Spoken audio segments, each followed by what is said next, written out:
Сайн байцгаана уу сонсогчдоо.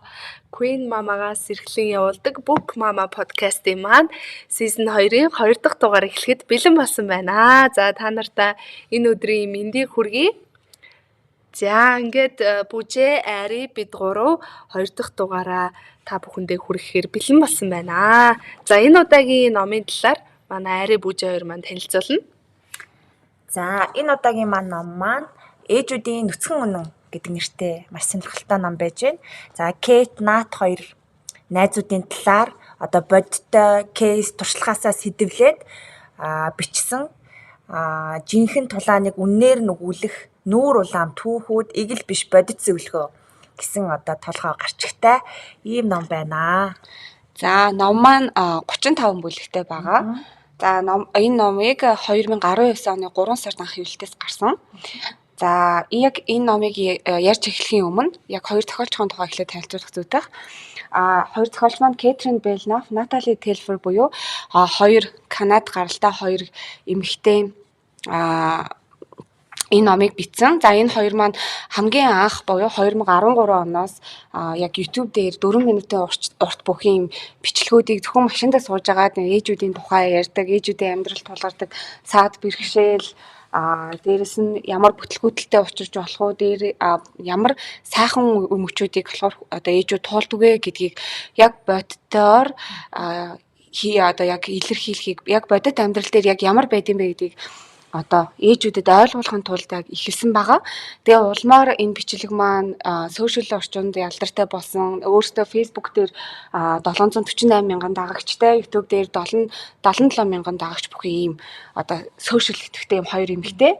Тэгээд энийгээ ном болгон гаргасан байгаа. За Кэтрин буюу Кэт маань 3 хүүхэдтэй, Натали буюу Найт нь болохоор 4 хүүхэдтэй юм байгаа. За энэ хоёр маань энэ хоёрын анхны хүүхдүүд нь хоорондоо 8 сарын зөрүүтэй. Тэгээ яг анх ээжүүд болохдоо нөхөрлсөн одоо буцаж нөхөрлөөс сэргээсэн. Тэгээд энэ олон жилийн хугацаанд буюу 7 хүүхэдтэй болсон энэ хугацаанд бие бинийгээ дэмжиж, туулж түшиж, сайн муу, жаргалтай гэсэн бүх үедээ туулсан ийм хоёр ээж энгийнээр ээжүүдэд төвөг буюу дараа болохгүйгээр одоо хөвчлөлтэй байдлаар энэ номыг бичсэн байгаа. За бид 35 бүлгээсээ бид гурав өөрт хамгийн таалагдсан гэсэн бүлгүүдээ сонгож сонсогч нартай ярихаар бэлдсэн байна. За хамгийн ихний бүлгийг маань Амка ярина. За надад одоо номын бас хамгийн эхлэл хэсгээс нь та хэддээ яриад явбал зүгээр ах гэж бодож байна. Тэгээд 2 дахь бүлэг дээр хүүхнүүдээ таагүй мэдээ байна. Төрнө гэдэг бүх зүйлийн зөвхөн эхлэл гэсэн юм сэдвтэй бүлэг байгаа. За ерөнхийдөө бол энэ сэдвийг бас уншичаад за нэрэл тиймдээ гэсэн бодлоод бол маш их төрж исэн. Одоо нөгөө жирэмсэн байх хугацаанд ер нь бүх ээжүүд л төрчүүл болчин те төрүүл амьдрал сайхан болох гээд энэ хүүхэд гараал ирвэл одоо юу гэдгийг гэр бүлийн амьдрал амар сайхан болол өстө бүрэн бүтэн болол аз жаргалтай өдөр хоногоор ингээл ирнэ гэж боддог. Яг түүн шиг л одоо энэ хоёр зохиолч маань бол жирэмсэн байхдаа хурдан төрөөсөө төрчүүл амьдрал сайхан болчин те одоо хүүхдэд дагуулад гой нөгөө нэг юуны хулууны баярт явна те гой хувцлаад аваад явна. За эсвэл одоо хүүхэд маань төрөхөөр голдоо хүүхдээ тавиад хоёр талд нь аав ээж нь хөвтөд ингээд гурлаа гой 50 унтна гэдэг ч юм ингээд амар гой төсөөлтөөсөн. Тэгсэн яг бодит байдал дээр болсон чинь юу болсон бэ гэхээр ерөөсөө тийм байгаагүй те төрсний маргааш өдрөөс эхлээл ерөөсөө бүх юм нурж унсан, бүх юм бүтлгүүцсэн, хүүхэд нь маш их уйлсан, нойроо алдсан, хүүхдийнхаа учрыг олох гэж одоо ялангуяа бүр эхний төрөлтийн за дээрээс нь бүр эхний тэр нэг 9 сар 6-9 сар бол зүгээр аим шиг байсан гэж энэ ном дээр бас бичиж байгаа. Тэгээд ер нь бас сонсогчд маань ч гэсэн санал нийлж байгаах гэж бодож байна. Яг тэр хугацаанд хүүхдийнхаа нэг аргыг олдоггүй шүү дээ. Яг яагаад уйлаад байгаа халууцаад байгаа мó, өлсөөд байгаа мó, хөхүүлээд ах чинь уйлаад байдаг те. Эсвэл дөнгөж унтуулаад тавихаар уйлаад байдаг ч юм уу. Тэгээд энэ хугацаанд нөгөө нэг аргаа олохгүйгээс болоод ээжүүд өөрсдөө маш их ядарчдаг. Ээжүүд уг нь бол хичээгээд байдаг. Өөрсдийнхөө хувьд хамаг чадлаараа хичээгээд одоо мэдээж тэр хүүхдийн ээж нь л бүх асуудлыг шийднэ гэсэн тийм одоо юу гэх юм бодлоор тий зохицуулах гэж үздэг боловч яг нөгөө шингэн дүрэгч ээжнэр бол шинэ хүүхэдтэй болсон айл болгон яг тухайн хүүхдийн арга ивийг юу нь бол олох гэж тий нилээн их одоо ядарчдаг юм аа. За тэгээд энэ бүхнээс юу гэж хэлэх гээд байна вэ гэхээр манай хоёр зохиолч маань ер нь бол төрөлт гэдэг бол зүгээр л одоо хамгийн бидний одоо энэ ээж болох урт аяллаа зөвхөн эхлэл юм аа тий энэ эхлэлээс цаашаа маш олон саад бэрхшээл одоо маш олон аз жаргалтай магадгүй уйдгар гунигтай ч юм маш олон чаленж одоо тулгарсан юм өдрүүд бол ирнэ. Тэгэхээр төрөөл бол бүх юм сайхан болно гэж анханасаа битгий бодоорой. Төрөө тарин ч олон зүйлс тань тулгарх учраас ерөнхийдөө бол тэр нь бас бэлтгэлтэй байгаарай гэсэн санааг бол гаргасан байсан. Нөгөө ялангуяа одоо анхны хүүхдээ хүлээж байгаа ээж нар байгаа бол энийг маш сайн одоо бэлтгэлтэйгээр буюу хүлээж аваарэ. Эхний хэдэн сарууд угаасаа хэцүү байдаг шүү. Тэгээд энийг болохоор ганцаараа туулаагүй шүү. Хүн болгонд ийм хэцүү цаг үед байдаг. Надад л эхний нэг за 6 сар хүртэл санагч байна. Яг хүүхдээ төрүүлснээс хойш яг ингээд нэг үйд авч тоглодог тоглоом юм уу амар хүнд садтай. Тэгэл ингээл нэг хүүхдээ нэг асуудал гарч ирэн те. Ингээл дөнгөж төрөн ингээл хөөх сүү орон амар хүндүрэн. Дээрээс нь төрсний дараа те ахлан төрөгч эмэгтэйчүүд баг бүгд чахуу хэрвээ яг төрөх замаар төрсөн бол оёдолтой төрдөг. Тэр нь нүүдэн. Тэгээ байж итл хүүхэд нь шүн 3 4-өөс ирэн тэр сэрх болгондоо хүүхдээ өхөл нойргүй. Тэгээд ээж нь стресстэй те нойргүй байхаар чинь хүн яа те шүн 4-өөс ирнэ гэдэг чи одоо тий өдөр бүтэн унтаж чадахгүй шүү дээ өдөржин бүгд адилхан сэрүүн байна. Тэгээд нэмэгдээд ингээл гайгүй олоод байж гот нь дараагийн асуудал гараал ирэн заяа. Нөгөө гиц дүүрэн. Тэгэл гицний асуудал шийдэгдэл байж байгаа гот тэгэл мэдгүй надад л ихний 6 сар бол зүгээр тийм үе давж тоолдог тоглоом юм уу юу юм. Дараагийнх нь илүү хүн даваа ингээл хүлээж идэв. Гэхдээ яг хүүхд угаасаа нөгөө бид нар өөртөө уучраа болдог. Ээж аав нар хүүхдтэй ямар хоцроо олно. Хүүхэд гэсэн орчиндоо тасан цогцоод томроод ирнэ энэ үед ихтэй ард хоцорно. Тэгтээ бид нар иймтэй нүр тулгардаг шүү. Бэлэн байгаарэ гэж байгаа юм тий. За. Дараа нь миний сонгосон бүлэг бол эмнэлэгт хэрэг болдог зүйлсээ гэд. За хоёр зохиолч маань болохоор өөрсдөө бэлдсэн зүйлийг хэлж байгаа байхгүй анхны төрөлтөн дээрээ тэнгууд нь уруул өнгөлөгч гэж байгаа заяа. Хөөхтэй төрүүлчихэд уруул өнгөлөөд аюу гой харагдана гэж бодсон гэж байгаа заяа. За тэгээд event гэдэг нь нөгөө мис гэдэг нь штэ. Нүүр сэрэг зүйлэгч. Тэрийг цацсан гэж бодсон гэж байгаа заяа. За тэгээд ном авсан гэж байгаа байхгүй юу.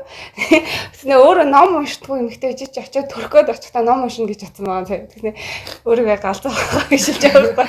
Амар завтаал байна гэж бодсон байна. Тэгээд дээрэс нь ингээд бүр өөрийнхөө сонсно гэж бодсон хөгжмөнүүд лист гаргаснаа тэрийгээ татаж авч явсан гэж байгаа. Тэгснэ яг төрөх процесс дээр юу тэрийг сонсох юу ном унших.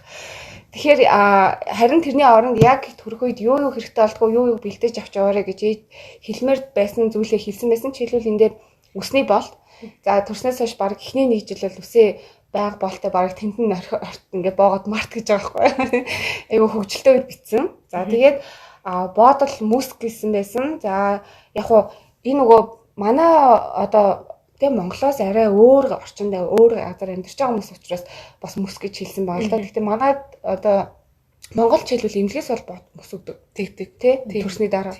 Ялангуяа нөгөө төрөх зам айгүй хавтсан байдаг учраас тэрийг нөгөө хавдрыг буулгах зорилгоор манай дээр бол бид нар бол бодолтой мөс авч очихгүй шүү дээ. За тэгээд дотор хувцас сонгоно. За энэ бас надад яг аюу зүг санагцсан төрсний. Нөгөө юу гэцээлээ бараг эмээ бандаж шиг өөнөр нь чилүү бараг аав ухаан үлдээсэн тийм. Гэтэ яг үнэн те би хамгийн зөв дотор хувцсан байл гэж яг төрсний дараагаар ингээд солиход юу хүндээ одоо нэг л тийм энэ хаваарал нэг тийм бат бих байх хэрэгтэй шиг санагдаад идэв юм биш. Тэгэл илүү яалтчгүй нөгөө доошоо угаасаа юм гардаг болохоор нөгөө амар памперс гэнэ юу хэрэглэл хийн. Тэгэхээр нөгөө бид уужхан хэрэгтэй тийм л байх хэрэгтэй юм шиг санагдд юм билээ. Тэгэхгүй нөгөө бидний хэрэгэлдэг торон мороо одоо айлгүйт тэр мэрийг чинь бүр бараг далд хийх хэрэгтэй болд юм билээ шүү дээ. Хэдэн сардаа хэрэглэхээргүй юм байна. Тэгээд бас туулгалтын юм битмээсэн. Тэгээ анко яг ясна өтгөн хаталттай тарж ирсэн гайг байсан. Би бол бүр надад бол амар өтгөн хатгалтын проблем асуудал байсан. Тэгээд ялангуяа нөгөө төрөх үедээ цусалцсан учраас төмөр уугаад тэгээд төмөр уух үед бас өтгөн хатгаад. Тэгээд ер нь бол амар хэцүүсэн. Тийм учраас надад бас энэ туулгалт юм бас айгүй зөв юм байна гэсэн. Ер нь бол төрсний дараах яг 1 сар орчим ч юм уу 2 сар яг айгүй ийм асуудлын проблемтэй байдаг ээжүүд байдаг. За тэгээд шамбармын дэр гээд манай Монголд болохоор яг энэ шамбармын дэр гэсэн ойлголт айгүй бага байдсан байлэлтэй байдсан лээ. Манай ээж нөгөө Америкт төрсэн. Тэгээд Америкт болохоор төрөх үед яг ингээд хүүхдэн төрөнгөд бүх ингээд хүүхдэн хэрэгтэй зүйлүүдийн эмнэлгээс ингээд хүчтэй байлээ. Тэрэн дээр нь одоо шамбармын дэр гэдэг юм одоо голтой нөхөхтэй зөөлөгч маягийн байгаа байхгүй юу. Тэгээд энэ дэр манай одоо эмнэлгүүд бол ийм тарахгүй шүү дээ. Бид нөр өөрсдөө л бэлэн. Тэнгүүд одоо яг дэлгүүрүүдэд ч гэсэн хүүхдийн ийм зардаг дэлгүүрүүдэд байдаг хэсгийг одоо л би сайн мэдэхгүй. Тэгээд надад яг төрсний дараа ийм дэр байсан. Тэгээд миний ам зүгээр үнэхээр бүр хамгийн амьд орсон зүйлээсэн.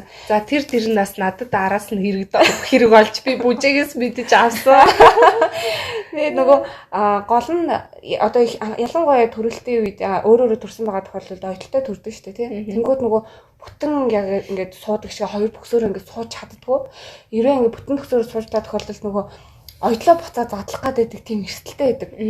Тэнгүү шамармын дээр болохоор юм зөөлөвчтэй голтой нөхдөй учраас одоо жорлон шиг гэсэн үг шүү дээ. Одоо суул тур шиг, жорлын суул тур шиг хүмүүст л тэгж тайлбарлал тий.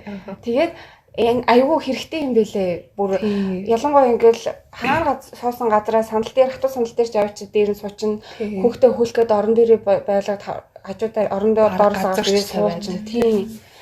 Тэр аюу надад бас яг тэр тохиолдсон нөгөө мэдхгүй хинч тийм юм байдаг чи хэлээгүй тийм юм болно ч гэж хинч хэлээгүй би чи юугаач мэдхгүй орж манай ээж аав юуийнхан бол нэг сайн мэдгүй тэгсэн чинь эмнэлгээс тийм юм надад одоо чи аваараа гэртээ хараад ч юм уу те олоод аваад тэрэж гэж яг үндэ хэлээгүй би зүгээр эмнэлэгтэй авах хугацаанд битүү нэг талаараа сууж далиж хүүхдээ өхүүлээд тэгэхэр чи нөгөө ядарсан хүн чинь нуруу татгаад эхлэхээр сүултээ гэртээ хармаар санагдаад арайгээд гэртээ харсан ч гэсэн залиж суугаад ерөөсөө л туувт нурууны өвчтөй болол тэгээ нөгөө бүжээ над руу за яаж ин би хаан тажгүй юу яаж ин гэсэн чи би асуудал айлж байгаа хгүй юу чистэ бүтэн сууж чаддгүй нөгөө хамгийн инээдэн гэртээ очиж яг 0-таа суусч амар гой мэдрэмж төрөө би бүр нөхөртөө тэгжилсэн шүү дээ хүүгээ аваад иргэн төхөлчи чи юу яриад байгаа хайраа тэгээ бүжээтэй ярьсан чинь хүүшээ найз нь тийм суудлаа дээ шүү дээ чи аав одоо явуулчих гэ. Тэгээд аваад яг ингээд бүтэн сухаар чи хүний нуруу амар амарч байгаа юм чинь. Тэгээ би бүр ингээд ваа хинч надаа энийг хэлээгүй юм бэ те. Ядаж имлэгт надаа хэлсэн байсан бол би энэ хорвоо дэлхийг ухаж түүхэд чамаагүй бүр одоо болдог бол өөрөө оёот чамаагүй те. Ингээд өндөрлөх хэвээр байна гэдэг учраас олох байсан байж те. Манай ээж гэж бодож байгаа юм те. Тэгэхээр яг нөгөө шинхэн төрөж байгаа ээжүүд ер нь тийм суудал бэлдээд аваарэ гэж басан гоёа тийм ойдлт төрсөн бол хэлмээр юм билээ. Энэ чухал тийм байлаа. Хэрэгсэл юм биш үү те. Энийгээ бас бэлтгэх ёстой байна. Манай айрыг айгу сонирхолтой. Сэдв яриад шүү гэдэг.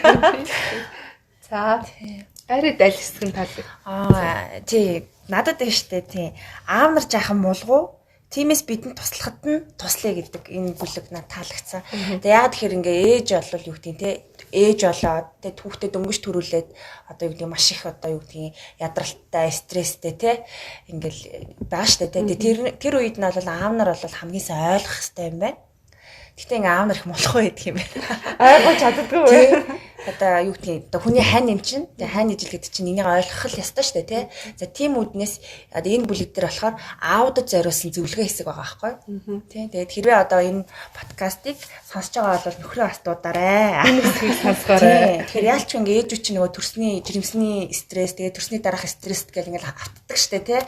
Тэгээ энэ үед нь бол яг хажууд байгаа хань ижил нь бол хамгийн сайн туслах хэрэгтэй юм байна. За тэгээд ойлгох хэвээр эхнэрийнхээ одоо ямар үг хэлж байгаагаас те ямар үйлдэл гаргаж байгаагаас нөхөр нь маш сайн ойлгох хэвээр юм байна л да. Тэгээ ингээ ойлгоод өгчих юм бол тэгээ ээжүүд одоо эхнэрүүд нь бага стресст нь одоо те бага юу гэх юм тайвширна. За тэгээ энэ дэр ингээ жишээнүүд байж байгаа. За жишээлбэл эхнэр нь одоо ингэж хэлэх юм байна л да. Надад таар хувцас алгаа гэл ингэ хэлнэ шүү дээ те. Тэгэн хот ингээ нөхөр нь бол өөрийнхөө хувцснаас санал болгох юм бол энэ бол аяга буруу. Жишээл одоо чам таарах хувцас бол миний энэ томтцоо хувцсыг өмсчих гээл те. Тэгэх юм бол аяга буруу. Юу ч байна. Хөлтэй төмс байна. За дэлгүүр яваад те. Дэлгүүрээс таарах хувцас сонгох юм уу гэж хэлэх юм бол сэтгэлэн сэрэх юм байна ээжтэй. За мөн ингээд эхнэр нь би одоо шүнжин хүүхдүүдтэйгээ сэрүүн байлаа гэж хэлэхэд нөхрөө шууд те тэр чи өглөө олчлаа штэ би ингээ шүн унтаж чадсангүй шүнжээгөө сэрүүн байлаа гэх юм. Нөхөр шууд өглөө ямар юу өглөөний цанд юу уух юм гэж хэлэх юм бол одоо тий улам ингээ бүр стресстлээд улам одоо юу гэх юм тий эхнэрээ олол тий гомдоо гэсэн үг штэ тий энэ дэр юу ч хэлэх хэрэгтэй вэ гэхээр явж унт гэж хэлэх хэрэгтэй юм байна.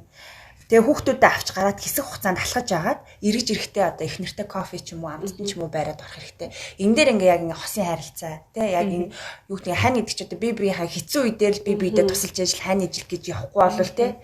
Тэгээ чи тэгээ бүхэл ээжүүд л одоо тий атлхан л заа олон туулж байгаа штэ ч гэдэг юм уу тий. Ийм маягаар бол эхнэртэйгээ огтоос харьцаж болохгүй юм байна шүү нөхрүүдээ. За тэгснэ бас ингэж хүүхдүүд өнөөдөр аимшигтай байлаа ч гэдэг юм уу те хүүхдүүд өнөөдөр аимшигтай хэцүү байлаа ч гэдэг юм уу те эхнэр нь ингэ хэлэх юм бол одоо нөхөр нь жишээлбэл гайхсан цагаагаа хүүхдүүд надтайхтаа өргөлжил төгсөөдөг штэ гэж хэлэх юм бол энэ бол буруу хизээч ингэж хэлж болохгүй. За ямар хуу одоо үг хэлэх хэрэгтэй гэхээр одоо миний аймаста мундаг шүү те чиний одоо цэцэр төвчээр одоо хичээл зүтгэлийг чараад харин одоо те илүү их чамаас урам зориг авдаг шүү ч гэдэг юм уу те ингээ хэлэх юм бол эхнэр нь ингээ тайвшраад те эсвэл ингээ нэг урам ороот ч юм уу те ингээ юм байна.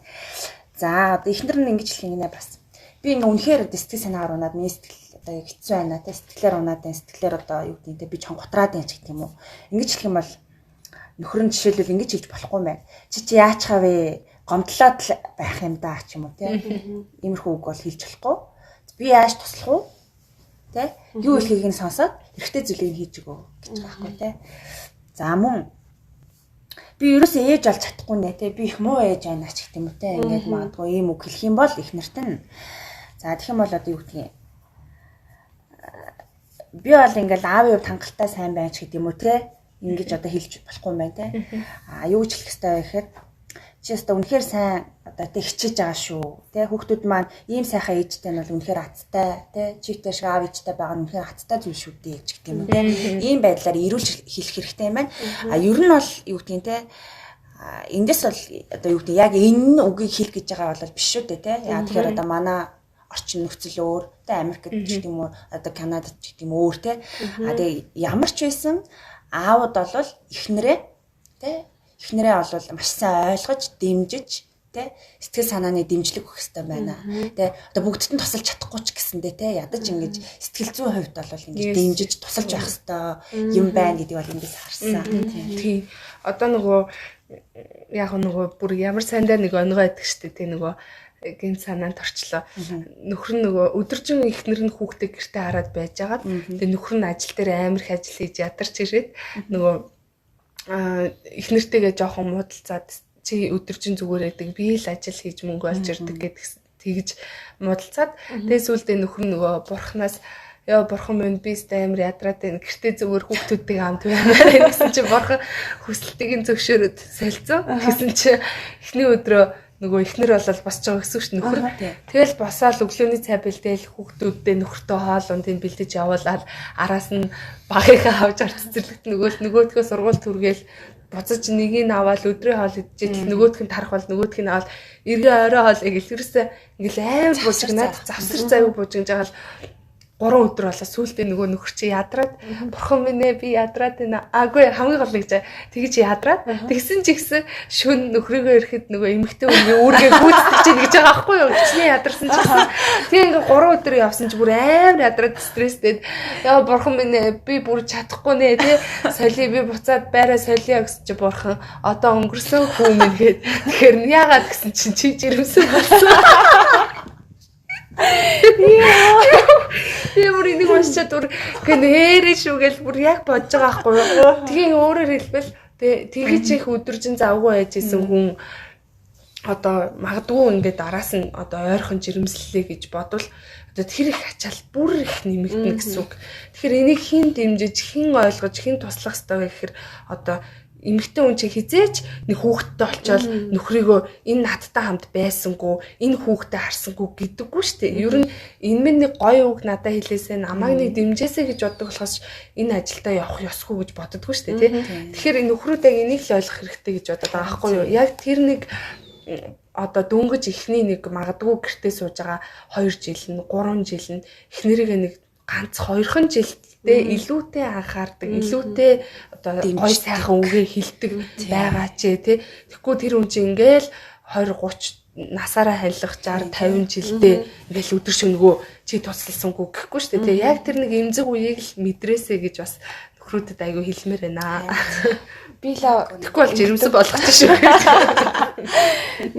Надад л ингэ санагдаж яг энэ дээр бас жишээ нь байсан те нөгөө ингээл өдөржин ажил дээрээ байнгуйтай ажлынхан тоо жоох ганц яг пив уучаад очие гэдэг. Тэгвэл эхнэр нь гэртээ ингээл өдөржин амар ажиллаад тэг хүүхдээ хараад гэрээ ажил хийгээл хоолон тэгээл ховц цанаар гээл тэнгуут ингээл нөхөртэй амар гомддаг те ингээ хурдан авчирмаар болдог гэсэн нэг хэсэг. Яг тэрийг надад бас тохиолдсон. Амар ягаад ч юм тийм нэг гомдолтой санагдаад өөрт нь ирээд ганцаараа хурд төрүүлсэн юм шиг нөхөр нь ирээд ингээ тий хүүхдээ өхүүлээд ч юм уу тийхгүй ч гэсэн ингээд хажууд нь ингээ тий тэмжээд ингээ тэр хүний ингээ хажууд нь байгааг харахаар тийм сэтгэл тайван тий ядаж ингээ амар ордуур орол бүх юм хийхгүй маа гэхэд хажууд байгаа тэр нь ингээ дэмжлэг болдог гэсэн надад л. Тэгээ би бол ингээ нөхрөө ажлаа гаргахтаа гэсэн жоохон гомдож байна гэсэн. Тиймээ ер нь бол би бас боддог байхгүй юу? Бүх зүйл төр зурал болдог тий. Одоо ажлынхантайгаа гарах өдрүүд зөндөө ирж болно тий. Түүнээс ямар тэр чинь нэг ажлын сүүлийн өдөр нь гарах гэж байгаа шүү дээ тий. Тэгэхээр тэрийг нэг төрдөө одоо яг дөнгөж шинхэн төрсөн одоо их нэртэй бол та нөхрүүд маань тий ер нь гэр бүлдээ гаргах цагаа урд өмнөхөөсөө илүү их болгочдөг тий. Тэр хугацааг ер нь ажлынхан ч яг үндэ ойлгох байхгүй тий. Өнөөдөр гарахгүй шинэхэн хүүхд дээр очноо тий. Одоо гэртээ ир тарина их нэртэй туслаа гэвэл хин л за юу сүртэй эн чи гэж хин тэгжсэн тий. Эмэгтэй хүн бол байхгүй. Тий тэг эмэгтэй хүн байтугай бол ээж магадгүй. Сүртэй штэ гэж магадгүй тий. Тэгэхээр гайг байх уу? Тий гайгуулах гэж би бас бодоод байна. Тэгэхээр иймэрхүү юм дээр бас айгүй гоё ирчүүд маань мэдрэмжтэй агаарэ. Харин гэж хэлмээр байна. Тий надад бас нөгөө эмэгтэй хүн ингээд нөгөө жирэмслээд төрөөд тий төрсний дараа ингээд үеийг ингээд эмэгтэй хүний хувьд бол ингээд бүрэн өөрчлөгдөд нь штэ тий. Эхтэй хүнд бол ингээд яг нэг нь эхтэйний хувьд бол яг л ингээл өмнөх байсан юм өмнөх байдгаар л байдаг гэдэг байгаа байхгүй. Тэгэхээр эхтэй хүн тэрийг бүрэн гүйцэд эхнэрээс ойлгохгүй юм байна. Яг үнэ. Яг тий ялгаа нь гарч ирдэг. Тэгэхээр ойлгохгүй байгаа. Гэхдээ аль болох эхнэрийнхээ байр суурьнд өөрийгөө тавьчих хэрэгтэй юм байна. Энэ дэр ингэж байгаа байхгүй. Яагаад мулхуу аауд яагаад мулхуу гэдэг байгаа гэхээр эхнэрийнхээ ингэ сэтгэл зүгээ ойлгохгүйсэн анзаарахгүй байгаад идэг. Тэг ингээ эхнэрийнхээ юу хэлж гин үү? Тэг ямар утгаар ингээ хэлчихв? Яад ингэчүү гэдгийг жоохон анзаарахтаа байгаа дэмжээд өгөөрэй. Сэтгэл зүйн дэмжээд өгөөрэй гэсэн зөвлөгөөнөд байгаа байхгүй тий. Тэрнээс тэнэгч гэж яг хэлээгүй л дээ. Жохон хичээвэл бас гайгүй гэж. За дараагийн нэг бас онцолж ярмаар хэсэг бол хүүхэд дарга 2 хүн уурлуулах тал дээр яг ижлэхэн гэсэн нэг хэсэг байсан. За энийг би бол яг хуу энэ 2 зохиолч маань энэ дээр бол зүгээр л 10 ижил төстөө санагдсан 10 шинжийг хэлье гэж байгаа байхгүй юу. Тэгэл ингээл эхнээс нь ахуулаад уншихад зүгээр яана яг тийм л гэж би уншсан. Бүр дуу алдан уншсан. Тэгээд одоо хамгийн энгийн жишээ нь гэвэл ингэж тэд чамаар бүх ажлыг хийлгэнэ. Харин өөртөө юу ч хийхгүй бөгөөд үнэхээр бүхнийг чамаар хийлгдэг гэд бодоорой. Үүнийг тэд юм чинээч тоодоггүй гэж. За дараагийн хэсэг нь тэдний сайн сайхан амжилтын төлөө та ирч хүч цаг хугацаа хүчин чармайлтад зориулдаг. Тэ? Тэд ихэвчлэн уур уцаартай байдаг. Тэднийг яагаад уурлаад байгаа? Ийм үед нь яаж учрыг нь олохоо чи хизээж тааварлшгүй гэж байгаа. За тэгээд тэд чамайг хизээч магтахгүй гэж байгаа. Харин чамайг ямар нэг алдаа гаргахад үргэлж шүүмжилнэ гэж байгаа байхгүй. Тэгээд тэд чамайг биш чи тэднийг сонсох зарчмал үйлчилдэг гэж байгаа. Энэ бүр яг ингээд яана яг тийм гэж бодгоор зүйлсээс. Тэгээд хамгийн одоо бас хэлэх гээд байгаа зохиолчдын маань санаа нь гисэн ч гэсэн тий энэ дарга хүүхэд хоёр чинь ууртаа дарга хүүхэд хоёр чинь яг адилхан байгаа ч гэсэн ууртаа дарга нар бол ууртаагаараа л үлдэнэ. Харин чиний хүүхэд чинь өсөж том болоод хүмүүжээд те ингээд өөрчлөгдөд ийм өөр хүн сайжрах одоо илүү сайн хүн болох юм боломжтой. Тийм учраас энэ үеийг жоохон тисээд те нөгөө нэг хүмүүжил дээр нэлүүтэй анхаарад тулж ажиллаад ингээд гоё болгоорой. Харин тэр дарга нар тэр байрандаа л үлдэн шүү дээ гэсэн санаа гаргасан байсан. За миний дараагийн сонгосон бүлгэн тэтгэвэр бүлгэн чи бол энэ бүхнийг мэдэрсэн цорын газ хүн биш ээ гэсэн энэ бүлэг байгаа. Тэгээд надад амар яг энэ дээр таалагдсан зүйл нь гэхээр яг ингээл нөгөө хэлж байгаа байхгүй хүүхдээ яг бид нар одоо ингээ кино үзээд ч юм уу те ягаад ч юм тийм мэдрэмж гардаг ингээл хүүхдээ ингээл харангуйтал ингээл амар хайртай болол ингэчдэг гэсэн тийм нэг ойлголт байд юм шиг байгаа. Ягаад ч юм би бас тийм бодолтой байсан л та. Тэгээд яг ингээл төрөөл ингээл хүүхдээ ингээл тавьчихаар би ингээл хүмүүс шиг ингээл хүүхдээ хараад уйлж муулхан болов гэж би уйлаг байхгүй. Тэгээд тэг ингээд тэг би ингээд амар асуудалтай ч юм болов гэж бодохоор тэг яа уг нь тийм сонир мэдрэмж бол би авч ирсэн. Яг энтэй ижилхэн яг тэр мэдрэмжийг энэ ном дээр бичсэн надад тамайг их таалагдсан. Тэгэхээр яг тэгэхээр бид нар тэг анх удаа ч юм уу ээж болж байгаа. Тэгээ тэр хүүхдтэйгээ одоо ингээд фонт байгаад юм одоо холбоо үүсгдэг. Тэгэхээр анх дүнгийн төрөнгөтэй л учиргүй амар хайрлал ингэдэг биш шүү тий. За тийм чи ганцаар тийм биш хүн болгон л иймэрхүү мэдрэмж нөгөө хүүхд чинь гарч ирээд чи хүүхдэд харах тэр мөчөд чамаас одоо хайр ундрахгүй ээж болно тий. Тэр нь санаа зовлтгүй. Ягаад гэвэл та хоёр дөнгөж анх удаага л учирж байгаа. Ань чи ингээ яваандаа ундраад бүр ингээд бүр энэ хорвоо дэлхийн хамгийн агуу хайр болдог учраас тэрэн дээр ингээд яана би ч одоо юм хүүхдээ хайрлахгүй солиотой хүн юм биш үсттэй ч юм уу гэж бити бодорой тий. Тэгээд бас нөгөө ингэж байгаа штэ. Хүүхдтэйгээ байхын хугацаа чинь ингээд дандаа л ингээд ад шаргалтай байгаад байхгүй тий. Заримдаа яг хүүхдтэйгээ дайн хийж байгаа юм шиг байна тий. Энийг зөв хүлээж аваарай. Йоо тийм. Одоо угаасаа нөгөө бүр амар уур урахэр явъя гэж бодоод тэл бид нар явж чаддгүй штэ. Нөө яадаг үстэй. Ээж эдний айлын хүүхдүүд амар юм байна. Та ирж аваад гэсэн чинь наа чинь танаа хүүхдүүд гэдэг шиг. Тэгэхээр ийм хөвчүүд ингээд бид нарт толгорох нэ. Тэр энийг хүлээн зөвшөөрөх нэ. Тэгээ яг энэ дээр болохоор шинэ ээжүүд ялангуяа нөгөө юм болгон дээр эмзэг байдаг. Ялангуяа төрсний дараах хэсгээр. Тэгээд хүн за ялангуяа таны эргэн тойронд шинэ ээж байгаа болвол тэр шинэ ээж танаас зөвлөгөө хүсээгүй л болвол ямар нэгэн зүйлийг тэ хараад ч юм уу өөртөө таалагдахгүй юм байсан ч зүгээр хилээ хазаад байгаа өнгөрөөрэй. Тэ тэр ээж тэ ингээ нөгөө өөрөөс нь зөвлөгөө хүсээг байхад ингээ хилээд тахаар ээж өөртөө айгүй эмзэр хүлээж авдаг. Би муу ээж байгаа даа. Хүмүүс нэг ингэж бодож ингээд улам хямардаг. Тэгэхээр хэрвээ танаас те шинэ ээж, таны найз те дүү юм уу, их ч юм уу танаас зөвлөгөө хүсээгүй л бол тэр ээж өөрийнх нь чатгаар л хичээж байгаа шүү. Ээж болгол хүүхдээ сайн сайхан ойлгох төлөө хичээдэг. Тэгэхээр энийг бас анхаараарай гэж бас хэлмээр байна. За надад бас хоёр дахь одоо юу гэдгийг таалагдсан одоо бусдад хэлмээр санагдсан бүлэг. Бүлгийн нэрийг авширч сайн. Бидэнд хангалттай олон хийх зүйл байхгүй байсан ч өөр хийх зүйлс ажиллаа. За энийг болохоор ингэж ойлгоод байна тий. Ээжүүдэд бол бүр ингэж өөрөө ч төсөөлшгүйгээр үдээ маш олон ажлууд ингээд араасаа гарч ирдгээ тий. Ээжд бол ажил мундаагүй л гэсэн утга юм байна гэж ойлгоод байна тийм. Ээжд бол хийх ажил мундахгүй юм тийм. За ингэж ойлгоод байна. За энэ дэр болохоор яг хоо энэ бүлийг уншсан чинь надад нэг цаатлын болгонгой ганцхан ижидээ унших шүлэг гэж байдаг шүү дээ тийм. Тэн дээр нөгөө яг гардаг хэсэг надад бол яг таалагдсан. Яа ингээл цаг оройтсон болзоноос ирэхэд тийм цагдаа эсвэл одоо манаач гэдэг юм уу те ингээл ээж аяг олон одоо мэрэгчлийг эзэмшсэн юм хүн байдаг гэдэг шүү дээ те. Тэрийг нэг харуулсан байсан. Энэ дээр болохоор энэ наат нь ингээд одоо гудамжинд нэг ийм эмхтэй харсан гинэ. Үнэхээр зөвөө ээж гэж байгаа байхгүй юу? Үнэхээр зөвөө ээж.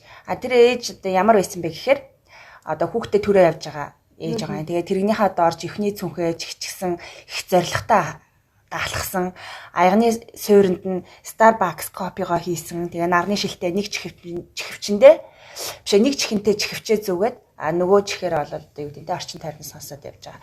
Тэгээд түүний подулкин дээр нь ямар үг байсан гэхээр ээж гингуудаа тодорхойлох 2 цаг тавьснаа 20 төрлийн ажил эрхэлдэг хүн үнгүү гэж бичсэн ийм одоо тий подулктай ээж явж исэн. Тэгээ энэ үнэхээр зөв ээж санагдсан гинэ. Тэр нэрэл одоо тоглоогүй шүү, энэ бол үнэхээр үнэн. Ээждэг бол одоо 20 байтугай тий ажлыг хийдэг. Тэгээ тэр ажлыг болохоор ингээд одоо ажил орох хүсэлт гаргаагүй ажлууд тий хүсэг байхад хийлэгтэй. Хүсэг байхад нэгэн зэрэг бүрийн багц ажлыг тий ингээд хийдэг гэдэг байгаа байхгүй. Тэгээ эндээс бол зөвхөн ингээ 10-ыг дуртахад гэж байгаа. Угаалгын газрын хатагтай. Нэгдүгээрт нь тий. Хоёрдугаарт нь болохоор багш. Энэ ойлгомжтой тий. Гуравдугаарт нь эмч, сувилагч. Дөрөвдүгээрт нь одоо шивгчин. Тэгээ өөрөөр хэлбэл ингээл хүүхэд нь мөлхөөл тий. Ингээл дөнгөж ингээл араас нь юмын цэвэрлэл явдаг ч юм уу тий. Буулгах юм араас нь тэгэл одоо зарц тий. Ус уух яах вэ гэж ингэдэг ч юм тий. Жүжигчин. За ингээл хүүхдээ аргалахын тулд ингээл яадаг чинь тий. Тэгээд тий арга хэмжээ төлөвлөгч гэж байгаа. Тэгээ одоо хүүхдийнхаа монголчууд бол үсний найрын ч юм уу тий. За төрсөн өдрөж гэдэг юм уу ингээл яадаг ч тий. Тогооч энэ бол ойлгомжтой. За шүүгч жишээл хүүхдүүд нь хоорондоо маргалтах тий цэцэрлэг дээр нэг найзтайгаа маргалтах ч юм уу тий асуудлыг нь одоо шийдвэрлэдэг ч юм. Хувийн жолооч гэх мэтчлэн юм 10 ажлыг л зөвхөн дурдсан байгаа байхгүй. Тэгээ энэ дэр болохоор ингээд санаа нь болохоор одоо ээж болно гэдэг чинь маш их үүрэг хариуцлага уусаа ингээд ирдэг. Тэгээ тэрнтэй зэрэгцээд маш олон ажлууд гарч ирдэг. Тэгээ энэ бол одоо энэ үеийг бол даваараа ч юм уу те энэ бол таны туулах ёстой зүйл шүү гэдэг бол энэ дээр ингээд бичсэн байсан. Тийм ер нь бол би бас боддог байхгүй юу. Ингээд ээж болохоор угаасаа бүх юм өөрчлөгддөг. Одоо амьдралын хэм маяг яг үндэ нэрнгэсээ тэр чигээр өөрчлөгддөг. Одоо ихэнх үедээ шүн сэрэх ёстой. Одоо нэг арай гайгүй үед нь бүр эрт сэрэх ёстой ч юм уу. Одоо жишээ манай хүү 3 нас өнгөрцөн бараг 4 хүрэх байгаа ирнэ л 7:30-д сэрдэг тийм сэрүүлэгтэй. Байнга л сэрдэг. Тэгэхээр биендээ сэрүүлэгтэй. Тэгэхээр би тэгэл яг үндэ одоо ингээд бараг 4 төрснөөс хойш те бараг ингээд 4 жил ч унтсан. Дагуу байгаа хгүй 7:30-д. Тэг яаж жарицсан сэрэх ёстой болчихж байгаа хгүй. Тэгэхээр одоо тэр бол надад хэцүү байж тээ те жишээлбэл би нэг найзуудтайгаа оройтод гарлаа за 1-2-т очисон бол магадгүй маргааш нь доор ээж ис хүртэл унтмаар хахад чадахгүй ч юм уу те. Тэгтэл ээж болсноор би бол тийм юм байхгүй 7:30-таа сэрэг гэдэг л юмтай тулж байгаа байхгүй тий. Тэгэхээр энийг ингээл амар хэцүү байна ёо би зовжин зүдэрч нүхлээ хатлаа гэлээвэл би л одоо зовн би л шаналн ч юм улам стресс нь улам ууртаа болно. Тэгэхээр зүгээр л за охгүй 7:30-д насаараа сэрэх юм байна гэж бодчихвол тэгээ бараг 7:30 болцсон уу? За бас игээ босгоод байгаа байхгүй. Тэгэхгүй тэгээ би ис хүртэл унтах ёстой гээл 7:30-аа харчаал би хүүхдээ загнах ч юм уу эргээд гэрийн орондоо уур уцаар тарих нэг тийм асуудал болох гэдэг. Тэгэхээр хүлээн зөвшөөрөх яг яг бодож. Уусаа энэ номын яг санаа нь тийм ерөөсөө хүлээн зөвшөөр тий угаасаа ээж байх гэдэг хэцүү. Тэгэхээр энэ хэцүү үеийг хэцүү гэж хүлээж авах ёстой мó эсвэл за хэцүү юм байна. Гэхдээ нэг ингэсгээд давъя гэж арга барил олох юм уу гэдэг нь л ерөөсөө ээж болгон танаас өөрөөс ч хамаарнаа гэж л хэлээд байгаа гэсэн үг. Тийм шүү нөгөө шамрах үедээ шамраад өөрийгөө шамрахыг хүлээн зөвшөөрөөд энэ дээр бас тэгдэг байхгүй нөгөө Кейт Нат хоёр ингээ хамтдаа нөгөө аялалд явхуулаад тэгээ ингээ яг явсан чинь чи над өмд чи шоколад толцсон юм уу гэсэн чи тэр шоколадны толг биш нэ баасны толгом тий тэгэн гута өөрөө тэгээ бүр тийж ахгүй бүр ээжтэй өөрийнхөө нөгөө ураа үг болгоцсон тэр би бааста өмдтэйгоо явна аялалд явна тий энэ баг ураа үг юм шиг тий ингээ бүр ингээ юу гэдэг ста жинхэнэ чиний хэлгээр сая биш нөө юу лээ шамирх үедээ шамирч чагараа гэж хэлээ. Тэгэхгүй ингээд би өстө ийм байгаагүй те би устыжууд гоё яхад би ч гэсэн гоё ингээд өөрийгөө зовоожлохгүй. Эсвэл тийм бас нөгөө ийм өмнөх хүйтийг харьцуулдаг. Би ийм байгаагүй шүү дээ. Би өстө хортой ахта сингл ахта ийм байсан гэсэн чинь баг чамтаа суугаал ийм болчлоо гэж ярьж бас болохгүй юм шиг санагдаад байгаа байхгүй. Угаасаа л тэр чинь шал өөр тий. Чи ганцаараа амьдэрдэг байсан бол өнөөдөр гуруулаа амьдэрдэг болсон. Чи ээж болсон тий. Чиний доогуур чи хүүхэд гарсан ч гэх шиг тий. Тэгэхээр энэ хоёр ном ер нь бол нэг тийм яриатай юм байлээ тий. Тийм ээ. Чиний доогуур тий ер нь тийм нэг инээдтэй хэсэг одоо айгүйх оруулсан шууд хэлсэн одоо хатуу үг хэллгүүдийг хаамаагүй бас зарим хэсэгт нь гаргасан чинь амар зөөлөж ярьж байгаа шүү. Чи өртөх өстөгөө л өртчихээн гэж барах шиг тэгээ хичсэн. Тиймэрхүү юмсууд аяух байсан. За би бас нэг онцолж ярмаар нэг хэсэг байгаа. Тэр нь болохоор за сонсогчд манаас мэдж байгаах нөгөө ханиад нийтэхгүй л яваад байгаа шүү гэж. Үй ханиач гал ээж ийн гэж. За энэ хэсэгт болохоор 1970-ад оны ээжүүд онцгүй хувцалдагч гэлээ тэдний амьдрал сайхан байжээ гэдэг нэг хэсэг байгаа. За энэ дэр бол ерөнхийдөө бол одоо 70-ад онд яагаад одоогийн одоо тэр хүүхнүүд одоогийн ээжүүдээс гоё сайхан байгаад байгаа талаар бас нэг 10 жишээ дүрдсэн байгаа байхгүй юу?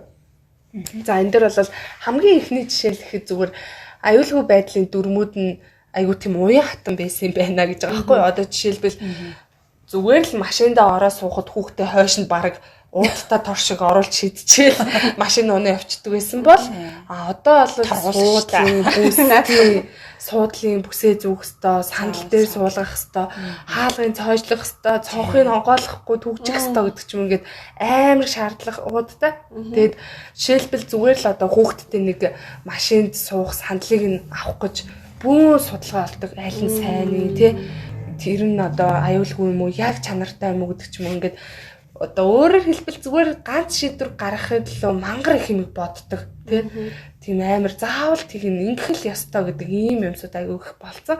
Тэр үед бол зүгээр л оруулж шийдчихээл явцдаг байсан нь амар тийм уян хата амархан сайхан байжээ. Буюу нийгэм өөрөө тийм өөрчлөгдсөн биз дээ байсан байна гэсэн үг шүү дээ. Нийгэм нь бол юу гэдэг нь жоохон сул байсан биш үү? Нэг одоо юу гэдгийг дүрм журмын хувьд. Тийм дүрм журмын хувьд эргээд одоо юу гэдэг аюулгүй байдлын хувьд айж тэр ер нь бүр энэ дээр бүр идэх хоолойд хууртал ярьж байгаа байхгүй юу? Чи ингээд амар сайхан эрүүл хоолт моолт гэж санаа зовх ямар шаардлагагүй. Эдгээр чинь зүгээр л лаазалсан бүтээгдэхүүн онголол идчихдэг байсан тийм. Зүгээр л яхад нөгөө олцсон арай гэж олсон хоол. Одоо яг Монголын нөхцөлд гэх юм бол одоо бидрийг хүүхэд байх үед те хоолтол хонживлах юм бисэн шүү дээ. Одоо 90 оны те яг ингээл картын барааны үед байсан мэт тийм талхан дээр сахар тавиал дээр нь харцаа асгаж байгаа шууд иддэг байлаа шүү дээ. Гэтэл одоо тийм их сахар хүүхдтэй өгөхгүй шүү дээ. Тийм шүү. Одоо ингээл дижитал чанар манар гэж олон юм шүү дээ.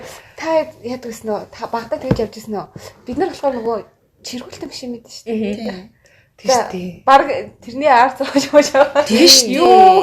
Юу каст мэд бүс байх шүү дээ. Хөдөө мөдөө бол шүү дээ. Жинхэнэ ачин юмшин дээр л дээр нөгөө 69-ийн арт руу ингээд чихээс хоолгож байгаа хүүхдүүдтэй хоны охортно. Тэгээд ерөөсөө энэ дээр одоо өөрөөр хэлбэл тэр дээр үе одоо үе хоёр ингээд шал өөр.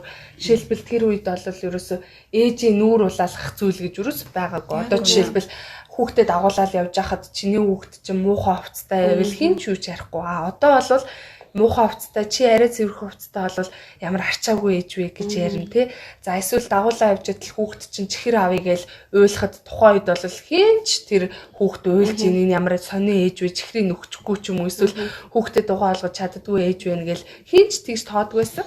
Одоо бол ерөөсөө чиний хүүхд чинь олон нийтийн газар жоохон авир гаргахад л энэ ямар сони ээж вэ гэдэг ч юм уу те иймэрхүү яриа үүсгэе гэж байгаа байхгүй. Тэгэхээр ер нь бол зүгээр гол санааг нь одоо юу гэж хэлэх гээд байна гэхээр бүх цаг үе өөр тий энэ цаг үе болгон өөр байгаа. Тэгэхээр нөгөө тэр цаг үе болгонд бүх зүйлүүд өөрчлөгдөж байгаа ч гэсэн одоо хэцүү төвөгтэй зүйлүүд байж болно.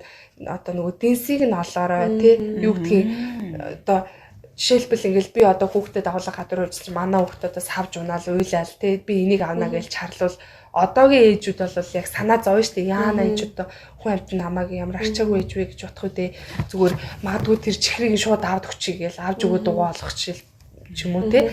Тэгэхээр тэгэх уг нь шаардлагагүй. Та нар маань ингээд юм одоо зарчмаа зөв баримтал амар хэцүү үеуд байж тараад гэхдээ тэнд яг авах арга барилуудаа зөв олоорой л гэдэг. Тэгээд бас юм шүү. Яг энийг нөгөө бүр ингээд нийгэм даяараа хүмүүс ойлгох ёстой зүйл юм шүү тий. Бусдын хүүхэд бол тий уйлт хүүхэд хүний хүүхэд уйлжсэн ч гэсэн тэрнээр ингээд хүмүүс амар бид нар хитрхи юмыг шүүмжилдэг болсон. Юм болгоныг тий манайхан.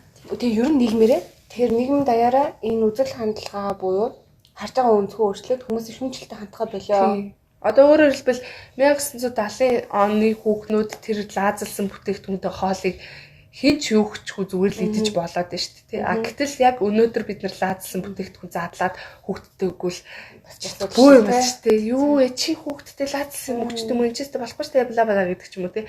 Тэгэхээр нөгөө нэг одоо 70 оны хүүхнүүд бол яг тухайн үед олдож байгаа тэр учраас идсэн байна.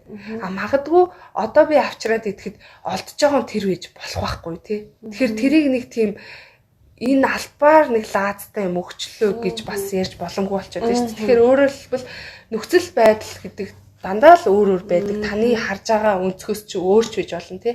Тэгэхээр юм болгонд ингээл оролцоол, юм болгонд үглээл, юм болгоныг шүүмжлээл ийм битгий байгаасаа гэдэг санааг бас гаргасан юм байна гэж бодсон. Тийм тэгсэн биш юм өстэй тий. Одоо хуучин тий 70-80-аад оны ээжүүд бол нөгөө Инстаграмын төгс ээжүүд өөрийгөө харьцуулах шаардлагагүйсэн тий. Тэр үед чинь тийм юм байхгүйсэн учраас тий. Илүү 50% байсан юм шүү. Харин баг илүү ааж байгаа тий. Илүү аз жаргалтай гэхээсээ илүү зүгээр яг. Би илүү аз жаргалтай гэж харж байна. Гүү хаа. Яг зүгээр хэцүү үед яг нөгөө жаргал зовлон нь л адилхан. Зүгээр л яг юу гэдэг те жоохон тий. үгүй юу. Ядаг яг ер нь жоохон хайнг ч юм уу. Тий яг нэг хайнг тавлын жоохон давмгаалцсан. Эсвэл ингээд тий эх олон одоо юу гэдэг те. Тий. Яг ер нь мэдээлэл баг байсан. Тий. Одоо тэр үе чинь ингээл зөвхөн зурагт л байгаа шүү дээ. Зурагт радио л байгаа шүү дээ. Одооных шиг ингээ 9 төрлийн тий сошиал медиа энэ хөгжөөг байсан учраас. Тэгээд хүртэл тэгж байгаа байхгүй нөгөө тэр үед ээжүүд ерөөсөө турна гэдэг санаа зовдгүй байсан гэж байгаа байхгүй. Яг л зүгээр л тамхитаачдаг байсан гэж байгаа байхгүй юу. Одоо тэгтэл бид нэр төгчөөд тамхитаач болохгүй шүү дээ. Хүү ээж хүүхдээ бод тэр энэ. Тэгэхээр тэр үе бас нийгэм өөрөө нэг тийм одоо хайг бүдүүлэх юу гэх юм тийм байсан юм шиг байгаа юм тий. Юмны одоо ингээл нөгөө юмны ингээл нөгөө юуг найгах бодож бид нар ингээ энийг хэрэглүүл яг ямар үр дүн тий энэ ингээд эрүүл мэнд хэрэгтэй юу үгүй юу хортой юу хэр зэрэг хортой яадаг гэдэг гэл ингээл одоо л нарийн сайн судалдаг болсон шүү дээ. Хуучин бол тий. Хуучин бол нэг тэгж ботхгүй тий. Энийг хэрэглэх юм бол одоо энэ илгэнд муу гэж чинь тийм үү тийм бүр нэг тийм юм байхгүй. Энэ хүүхдийн тэрэнд муу гэж юм гэдэг ч юм уу тий. Нэг тийм юу бол байхгүй ч юм уу. Нарийн юм одоо яг нийгэм өөрчлөгч шаардлагууд илүү боловсралтай болсон байна. Санаа шинжлэх ухаанаа өгсөн байна. Хэрвээ шинжлэх ухаан өгжөг бол бид нар шимж хичээлийг мэдэхгүй юм чинь тэрэн дээр санаа зовхгүй шүү дээ. Санаа нөгөө санааг нь бол би ингэж болоод байгаа хгүй тий. Тэр үе зүгээр аюу амар ээж бас тийм нөгөө бүдүүлэг хайнг байсан нь баг аюу тийм сэтгэлийн амар амгалан байх нь амар ээж. Одоо нөгөө хитрхи одоо ийм нийгэм шаардлагын чи олон шаардлагуудтай хүмүүс өөрсдөө тэнцвүүлэх гээд аюу их ээжүүд бүр л хичээгээл тийм улам стресс бүр их ядаад оны ээжүүд байгаарэ гэж авчих. Зарим зүйлийг ер нь зарим зүйлийг одоо орхиороо гэдэг байгаа байхгүй. Зүгээр ингээд таамжиргуулж авчих хэрэгтэй. Гол санаа нь ерөнхийдөө тийм харж штэ тий. Ер нь л энэ номын санаануудаас ингээл яваад байгаа хэрэг тий. Бүлэг болгон дээрээ. За миний дараагийн сонгосон одоо сэдвүүл гэж авчих шүү. Бүлэг.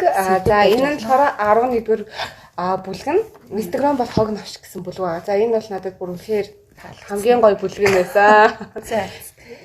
Яагаад гэхээр сошиал медиа тий энэ гарч ирснээрээ бид нар өөрсдөө улам амар стрессийн нэмдэг болцсон юм уу? Яагаад тэгэхээр яг нөгөө Instagram дээр бодит байдлаас ер нь л хөндөө байдаг тий. Хүн өөрийнхөө гоё байгаа үеийн зургийг хийн гоё байгаа мөчүүдэл хийдэг. Тэнгүүд үргэлж гоё байгаагаа үргэлж л гоё байгаа юм шиг харагдаад байдаг. Тэгээ ялангуяа нөгөө дүнгэж төрсний дараа тий ээж өөр эмзэг болсон байдаг. Тэнгүүд ингээл тий нэг инфлюенсер одон ч юм уу гарч ирэлээ. Ингээл амар гоё аваад хүүхдээ яа ингээл хүүхд кофе шопор хийсээ тэгснээ ингээл лаглаг яваал нэлээ. Тэнгүүд өөрөө тэгж чадахгүй ээж өөрөө тэгж чадахгүй шүү дээ. Ер нь бол тэгж чадахгүй шүү дээ. Ер нь хүүхдийг асарч өгөх хүн байхгүй л бол хүн дөнгөж төрсний дараа хэдэн сард бол тэгж гадуур явах бараг болно. Тэгэхээр хэцүү.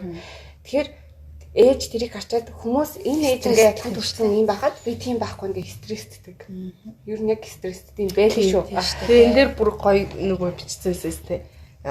Одоо нөгөө тэр наат энэ хоёр зохиолч маань нөгөө Instagram дээр бас мэдээж өөртөө хүмүүсийг харна шүү дээ. Лаглаг ээжүүдийг амар гой зураг авахулсан. Тэгснээр бит хоёр тэгээд сүултээ тэр нөгөө зураг аваад зураг авсны дараах мөчөд юу болсон талаар ярилцдаг байсан гэж байгаа байхгүй юу.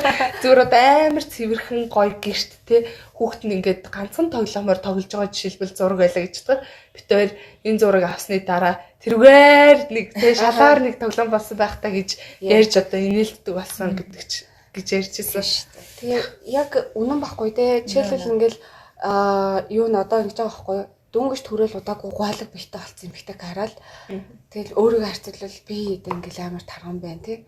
Хүн болгоны бие махбод онцлог өөр штэ те. Би мяа байна гэж тийм өөрийгөө ингээл голоо өөрөө голоод энэ хамгийн одоо болохгүй хүнд юу ч бас өөрөө өрөвдөх энэ сэтгэл зүйчин юм. Тэгээд нөгөө туршилт авсан улам эмзэг болсон байгаа тэрийг улам хөндөөр хүлээж авдаг.